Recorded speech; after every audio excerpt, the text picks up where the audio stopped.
E prezados alunos do curso de especialização em gestão da saúde pública, sou o professor Luiz Alberto Esteves Scalopi e estou aqui apenas para orientá-los com relação ao tema Estado, Governo e Mercado, um tema importante que está bem redigido e trabalhado no fascículo que está na mão de vocês.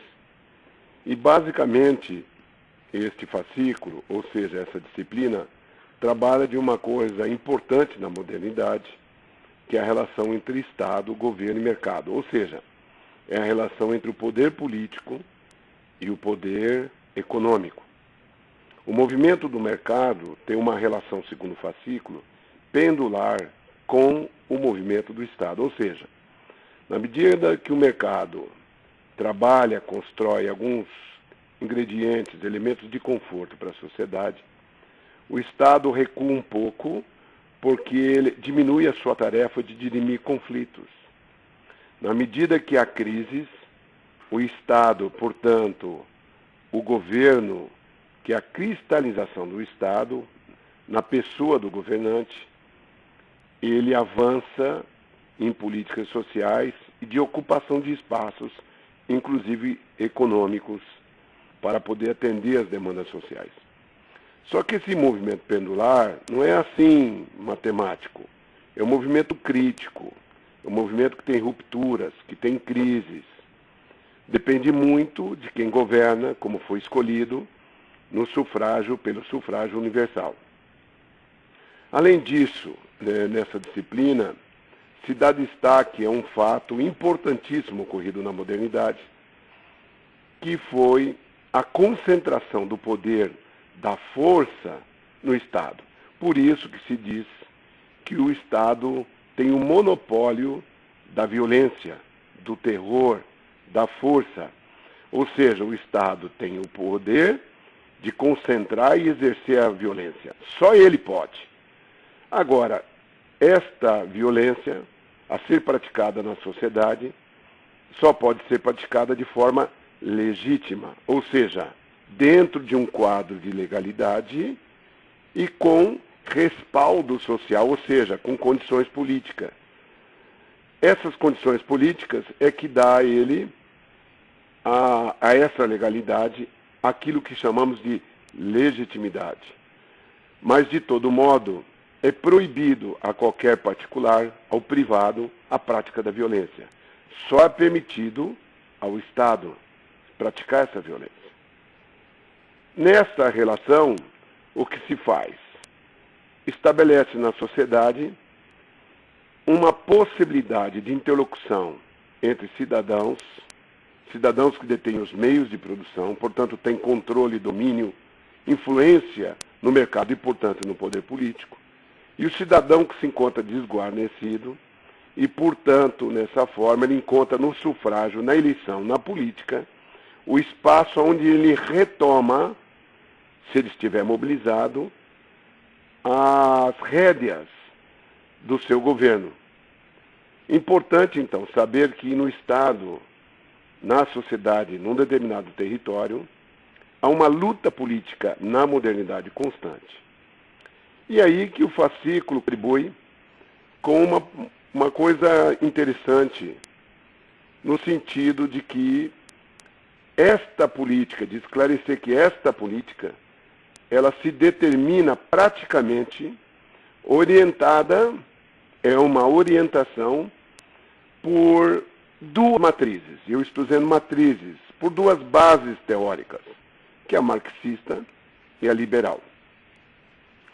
A teoria liberal e todo o conjunto dela, entre seus autores, se encontram diferenças, mas no conjunto, ele acredita, o pensador liberal, de que na sociedade, no mercado, há uma natural e espontânea resolução dos problemas entre as pessoas, mesmo aquelas que detêm só o próprio corpo como propriedade, ou aquelas que detêm os meios de produção como propriedade.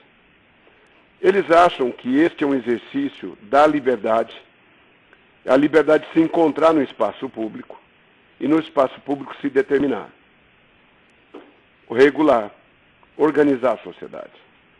Já do ponto de vista marxista, acredito menos inocente, sabe que há uma distensão, uma excisão na sociedade.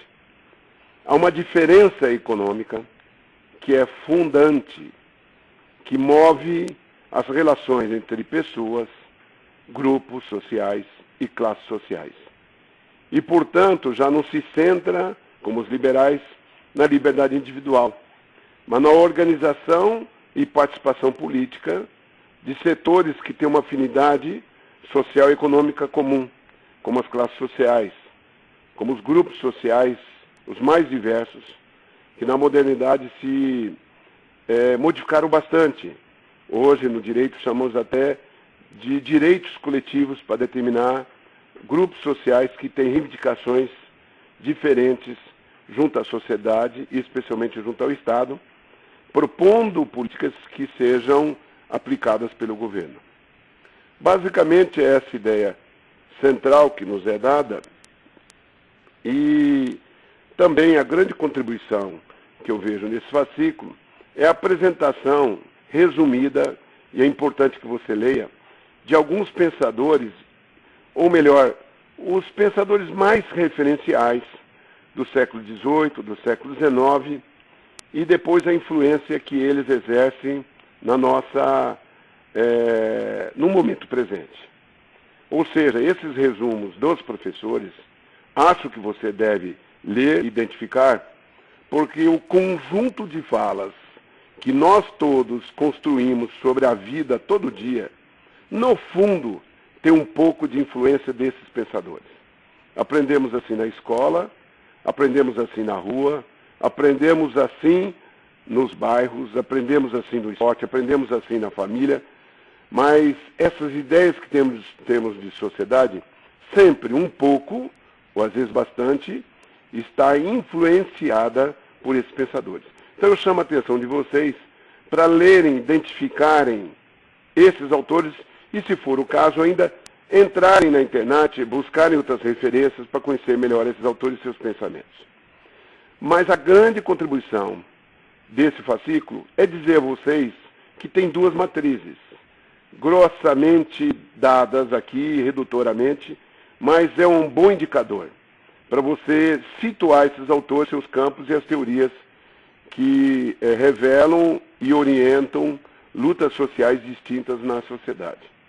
Portanto, é um fascículo importante, num momento importante da nossa leitura, especialmente o momento neoliberal que passa o mundo, e ele se refere a isso também, ou seja, pós-liberal, um mundo globalizado, mundializado, com mercado internacionalizado, em que isso afeta a nós no mais profundo dos interiores do Brasil.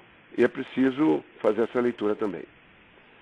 E, ademais, eu convido vocês a visitar o blog, que é www.scalope.com.br, que, na verdade, é um espaço que deixei para poder guardar em documentos aos quais eu habilito aqueles que se inscrevem para acessar outros documentos que podem auxiliar nas suas leituras.